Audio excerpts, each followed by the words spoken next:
Welcome back to From Scratch. My name is Teresa Hodge. I am your host, and we are continuing the reentry success stories. And I think I have kind of fallen in love with hanging out with men.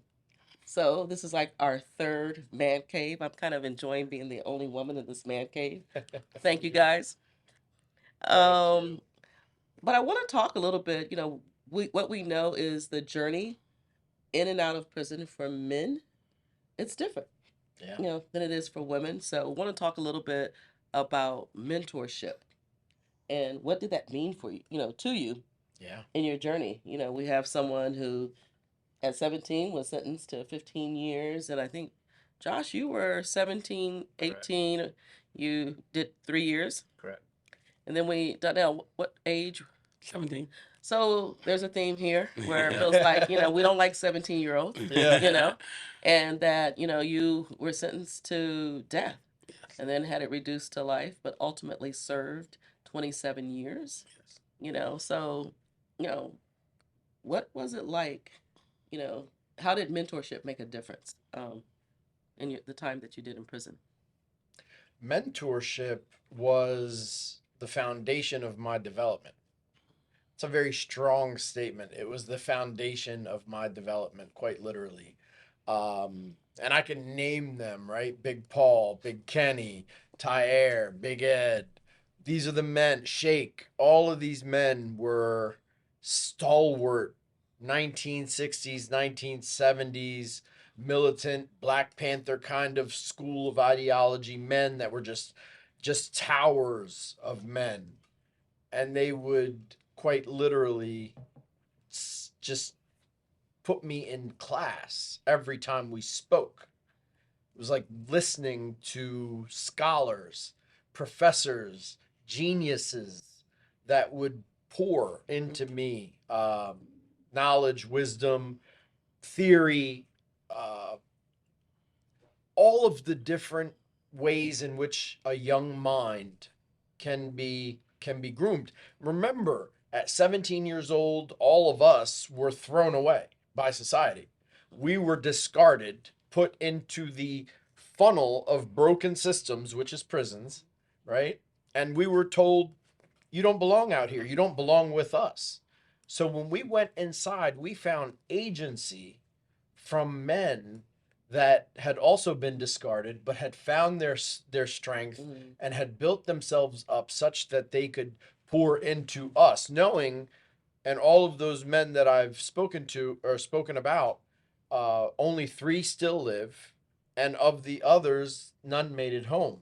Mm. This is the era of you get a life sentence, you die in prison era, through the 70s, 80s. So it was very, very poignant, but very, very much a part of my development. Okay. And so, Josh, I think I'm coming to you next because, I know that sometimes custody level determines who you're engaged with, who you are around. Yeah.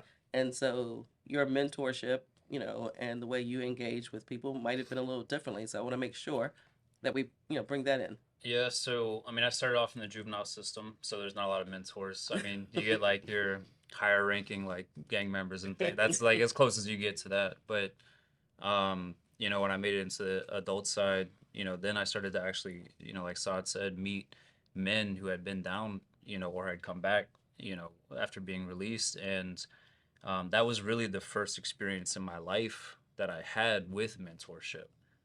Being able to sit next to somebody, next to the bunk and just kick it for, an hour or two and just listen to a man who had been alive much longer than I had speak his wisdom, and then, glean from that and learn and internalize some of those things, and look for guidance of how I should walk my steps as a young man who thought he was already a man but wasn't. Mm-hmm. And it's such an invaluable resource.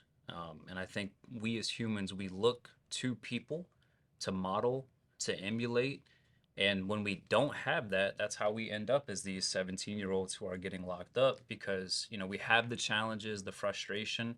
And then what do we see? I mean, in American media, you see a lot of negative things that drive you towards violence and criminal activity. And that somehow seems to be kind of celebrated in certain areas. And so it's like, oh, that's what being a man is like, you know. Oh, I'm violent. Oh, I attack some, you know, somebody does me wrong, like, and that's what being a man is.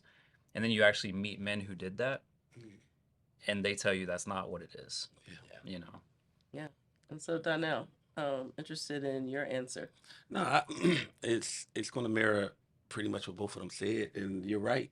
Absent of somebody to really emulate of positivity, we assimilate to the nonsense, Yeah. and that's what I did. I assimilated to the nonsense in my community, and that's prolific drugs, violence. That's what it was. So honestly, it wasn't until I got older that I understood what mentorship was. To me, I was just hanging out with the right old heads. Mm-hmm. They were taking me to school every day. And then when I realized I was getting lessons, the tutelage was they were dispelling all the toxic masculinity traits that I thought was a man. And that's when I realized I was developing because they start challenging my thinking. Mm-hmm. All our conversations was stand on that. You tell me something and stand on it. Mm-hmm. And that's what a man can do. He stands on his solid principles. And if you can't, then you need to get off of them. And that's what I got from being around them. And I Yeah. started developing my own character because you got to keep in mind the whole premise of prison is rehabilitation. And if you look at the dictionary definition, rehab is to restore something to its original state. Mm-hmm. What about a child that never had no state? Mm-hmm. So I can't go back there. Mm-hmm. I'm forming my state in that moment. Mm-hmm. And so those bricklayers that was building my foundations were men that already walked that path. Yeah. And they're telling me like, yo, don't do this. Or you want to crash and burn. Mm-hmm. And that was the best lessons I would have. I would go to the hole. And they're like, when you come back out, put this in your property. You're going back again. And we would play this game. Every time I go to back the hole, I'm like, shh. Yo, can I get this book out my property? And that's when I was reading. I would read books they would give me because they seen it. And what I realized was I was walking the path that they walked. And the reality of it is mentorship now, but it was really just being the uncle, the father, the elder that many of us never had. That's really good. What does this look like today for you guys? Like, how are you paying it forward? How are you taking what was deposited in you then, and how are you giving it back today? There's one thing you just said that there's a guy I was locked up with, and he said almost the exact same thing. We're having a conversation. He's like, they keep saying we need to be rehabilitated, but most of us had never been habilitated in the first place. There's no re. You know, this is the first time, that we're learning how to live. That somebody is showing me how to live. So to bring it to today, I recognize that there's a young man, or somebody behind me a couple steps that I can help open some doors for, even if it's just a mental door, of knowledge, of awareness of something. And man, I'm so passionate about that. When I see somebody who I'm just like, that was me, it's kind of selfish. Like, I want to help me. Mhm. And so I'm doing that vicariously through helping that person. And so sometimes, like, they can't get me to shut up because I got a lot of things to share with you, man. Like, this is everything you need to know. So, Yeah. And I think that becomes a function of who we are, right? So as you identify that your greatest lessons were taught through this oral tradition of stand on it, challenge it, show me the dalil, let me see the proof. Where's your proof to this theory that you're proposing? I hear this fancy talk. Don't dazzle me with speech. Show me facts. All of these moments become galvanized in our development, and then it transforms from a learning style to a teaching style. And that teaching style becomes, it can show up in a conversation with a U.S. attorney, literally. I'm sitting in court, a U.S. attorney and myself, both sitting in the stands in the court, and a young child, 17 years old, gets carted up to the stand, and the young child is just defiant. Mhm. You can see his communication with this judge was just defiant.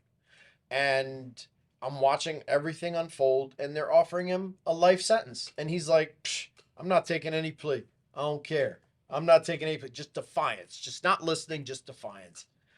It came to a point where I stood up in that courtroom and said, Your Honor, time out. Of course, I had audience with the court because I was familiar to the court. Time out. I'd like to speak to this young man. before sentencing. Before he's commits to anything, I want to talk to him. Mm.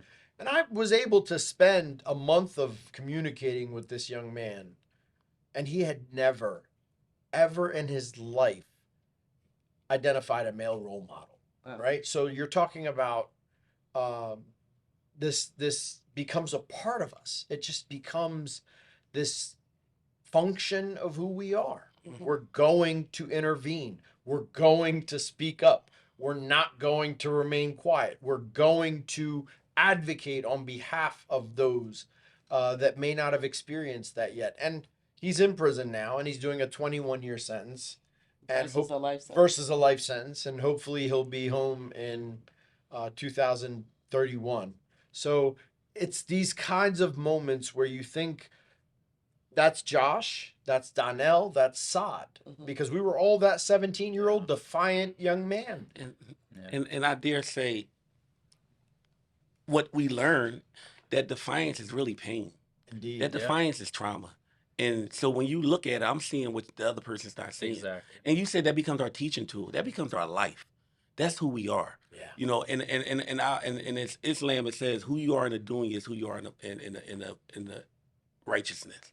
So if you go hard in the streets, you're gonna go hard in positivity, Mhm. Yeah. and you're going to defy laws. Mhm. Why not defy negativity the same way when you fight it? And so when you were speaking, I was thinking about something. One of the things that I advocate for youth on a regular basis, I'm out in the streets, I'm doing canvassing work. I'm talking to them, but more importantly, I'm listening. Mhm. That's all I ever wanted when I was a child. Mhm. Listen to me. Don't disqualify me because I'm a child. I have pain. I have hurt. Because if adults would have listened to me early on, 13, 14, 15, 16, 17 might not have happened the way it happened. Yeah. So what I've learned in my teaching and in my mentoring is I listen. I'm not going to give you your blueprint. I'm going to listen to hear what your blueprint is for yourself. Mhm. And how can I walk and use my Rolodex to get you closer? Proximity. Brian Stevenson always talks about proximity. How can I bring you in proximity to your own success? It becomes our life. Absolutely. Because guess what? The reality of it is nobody's up here stupid. Nobody's up here angry. And we weren't defiant. We were hurt. We were disappointed. We were let down. We were ignored. And so a lot of the people we're speaking with now, that's those feelings. Yeah. And once you get old enough to articulate, I was hurt. I've read about ACEs now. I never knew what ACEs was, but I've went off the charts with ACEs, average childhood experiences. Yeah. Like I've done it, and the reality of it is, a lot of the grown men, going back to the first part, they came in touch with the vulnerability that they've seen as children, Mhm. and now I'm gonna harness it and I'm gonna pass it on. So the obligation is to pass it on. I want to say this name, or I'll be remiss not to. Noah Carter. Mhm. He told me in the years that I spent with him, Noah was a lifer. And one of the things he said to me, you owe it to give it to somebody else. And my goal is to just always give it to somebody else. Yeah, no, I appreciate this and appreciate the fact that you're holding on still to a piece of that 17-year-old person so that you can communicate and be relevant, quite frankly, in the life of another 17-year-old today. For sure. Yeah, appreciate that. So, last question that I have for you. You know, I dare not ask you guys what were you reading back then because I already know, so that's gonna give me 48 laws of power or something deep. Donnell, I have no clue what you were Yeah, hitting. probably a whole library. Yeah. So I'm really interested in what are you reading today I've got a really good that you wish you maybe had read back then. So the book that I'm reading today is sort of perfect for me today. Mhm. It's a book written by Arthur Brooks, who's a professor of happiness at Harvard Business School. Mhm. And he talks about from strength to strength. So there's two strengths, Mhm. two seasons to a human's life, Mhm. right? The first half of the life is you're young, you're vibrant, you're ambitious, you're growing, you're retaining information, you're sharp, you're reciting data, you're quoting information and research and theories. And then the second half of your life, your memory isn't as sharp. You don't remember numbers as accurately. Are you talking about me? I'm talking about all of us. It's perfect. And he's like, I must be in the second half. Yeah, It's in like, the second half, things just don't fire the way they once did. And then he frames it uniquely. He talks about science. He talks about scientists. He says, who was the most successful scientist you can ever think of? Now, there's a ton of scientists we can all think, but when you think about it from a standpoint of science, if you don't think it immediately, you will say Charles Darwin, right? That's a scientist that's hugely renowned for the theory of evolution. Charles Darwin died feeling like he was a failure because he wasn't able to top his first half success. And then he goes on in this case study and he speaks about, well, when you move into the second half, you're no longer the maven that can retain information. You are now the wise sage that can teach it. So you understand it better in the second half, and now you can give that by way of mentoring to those younger than you coming up, because the tradition is, if a human doesn't position themselves psychologically to that transition, the things that made you happy in the first half won't make you happy in the second. And that gifting, that passing on, that tradition of legacying, that watching someone else streamline their tasks because now you showed them a new way, that's what brings you that level of success. So I'm reading that book, and I got to tell you, it is perfect for my moment in this place in my life. You know, the title is about happiness, but that sounds like mentorship too. You transition to becoming, a builder of men or women or, other people. Yeah. And I think there is a specific, joy in that. I don't particularly have a book. You were kind of making fun of me earlier for working too much. Only because it takes one to know one. Yeah, Let me be very clear. Sure. But on the happiness thing, it's very interesting because I think about this a lot because even today, I struggle to be like an overly jovial, kind of happy or joy seeker type person because I didn't grow up happy. I wasn't when I was 17, I got convicted. I was not happy. And what's interesting about that is everybody could see that on my face. You talk about, the pain people have. We wear that on. I used to have like such a scowl and like a mean mug. Like that was my result. And I felt like I was okay, but everybody else would be like, "What's wrong with you?" And I'm like, "Nothing's wrong with me," because you get normalized to that pain. It's like this is my normal. But even today, there are kind of remnants of that. If I'm not intentional about seeking happiness, my default, like I'll revert back to the mean of just kind of like, like stoic. And it wasn't until I was incarcerated, it wasn't until I had time to invest in my spirituality, into my emotional health, into my mental health, doing things like journaling. You talked about writing earlier. Those are the things that brought me joy. And then also being connected to other men who could speak life into me, because often the problem is not there's a problem. It's my thinking towards the problem. And having somebody else who can call that out and say, Josh, like your problem isn't the problem. Your problem is you. Yeah. Let's talk about you. Exactly. What's going on. So Yeah. I actually hate this question because I'm almost embarrassed to tell you the book that I'm reading is The Subtle Art of Not Giving an F. Oh, yeah. Yeah, that's pretty Okay. popular. Yeah. And so, And that could bring you That's some a great happiness. book. this is bringing me a lot of happiness. But I'm embarrassed to share that right now. But Yeah. I'm literally learning how to train myself to detach Yeah. and not take things so serious. Yeah. Everything is not cold 10 all the time with me. And what I had to realize was for years, my whole life, I've been revving that engine at 90. And eventually the burnout's going to come. And it came out in different forms. So now I'm learning to detach myself and find self-care within myself. But I'm doing it in a way of identifying it. Like you said, you have to identify what your triggers are, your stressors are. Yeah. And for me, my stressors were my pleasures. Going to work, creating a job, creating a business, mentorship, all these things where my passion is, they were my triggers. I couldn't turn off, I couldn't detach. So now I'm learning to put myself first and foremost. Put myself, it's a theme so there. powerful. It's a theme for certain yeah, people. yeah. And put myself first and foremost, whereas though I learned to be selfish. I'm 50 Yeah. years old and I'm just now learning to be selfish. Yeah. And what I realized was in reading this book, even in being selfish, I'm still being selfless because I'm recharging It myself. helps you. So when Yeah, I help come back others. and help again and help more, Mhm. but there's nothing wrong with helping myself.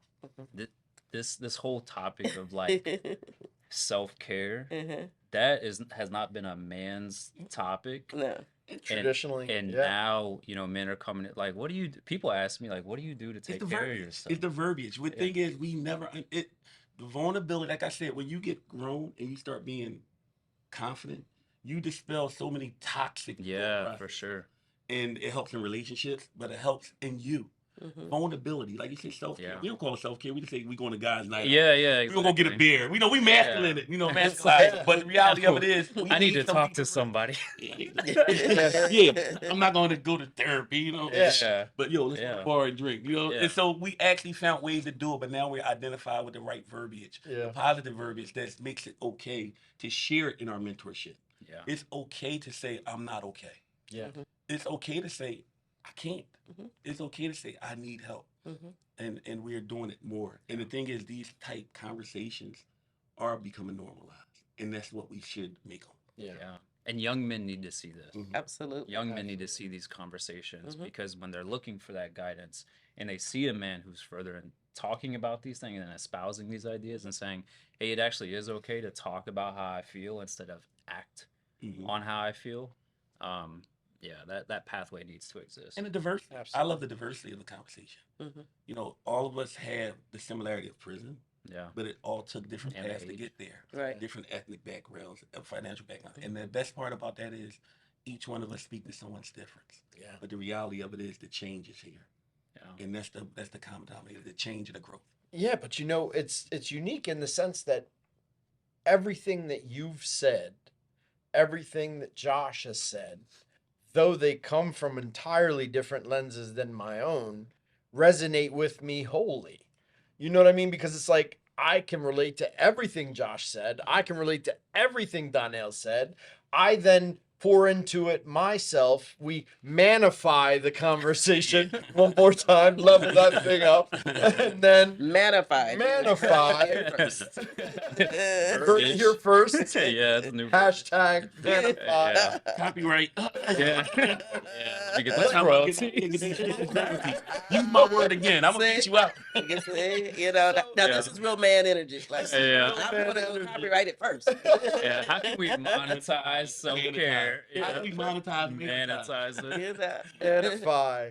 But no, it's how we digest this information, we ingest this information, and then we're able to then present it, because too often you have these, we talk about toxic masculinity out here, right? Everybody out here, and I often refer to the world out here versus inside. That's Our masculinity was proven in the jungle, locked in. That was it. Boom. Yeah. Close the steel, show that you're a man, live. Period. Men out here haven't been challenged that way. So they have to posture their masculinity and bark and yell. Well, for us, that confidence comes from knowing the fact that we've already walked the walk. We've been through it. We've dealt with it. We've lived it. Not only have we lived it, we've led it. So now we can lower our wing in humility and truly embrace. That's one of the biggest things for people who haven't been incarcerated or they've only seen movies, and they tend to think, oh, everybody in prison is like some big bad, like tough person. In my experience, and I'm sure y'all's experience, the toughest, baddest people are quiet. Totally. And they're not intimidating. Yeah. Because there's a certain amount of confidence you have. I don't need to showboat my strength. Yeah. And that's why we become success stories. Mhm. Because we went through survival. And now success is the only thing left for us. And Mm. I really want to You're say so deep. That's so powerful.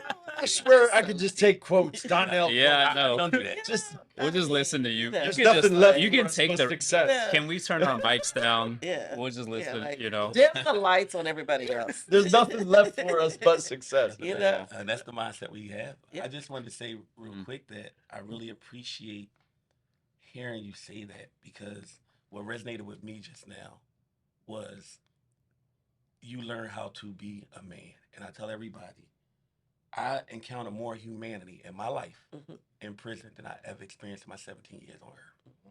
And that's not to make prison a utopia, Mhm. but it was men actually embracing me and saying, you are somebody. You can be somebody. I've never encountered that.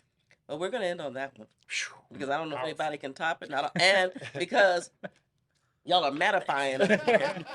I know Yeah, one of just y'all man gonna up. try to one up or man up on the man. Oh, yeah, we just kept like, going. Oh, You know, no, so yeah. you know, I appreciate you guys, and I have to be honest, it was hard for me to keep my mouth shut, right? But you know, Mhm. I'm not a man. But I appreciate you allowing me to hold space for this conversation, Yes. and I appreciate your vulnerability. And you know, from prison to happiness and joy, you know, I think that's something that is a gift that you guys are offering to the men, you know, and women Yeah. who are in prison listening to this. So I really appreciate that. Donnell Drinks, Joshua Pritchett, and my good friend Saad Solomon over here. You know, collectively, we are all reentry success stories. Can I add one thing? Oh, you know, a man up. Here we go, y'all. Most of us, Uh-huh. the only person who showed us love was a woman. Indeed. Facts. It was a mother, it was an aunt, it was a grandmother, it was a neighbor, it was somebody who took, you know, us under their wing because they knew a man wasn't present. Yeah. So I think it's only appropriate That Aw. real close. that you're also here. Yeah, we want to salute you for that. Thank Yeah. you. Oh, thank you And we guys. celebrate. See, you know, I love y'all. Thank you for joining us.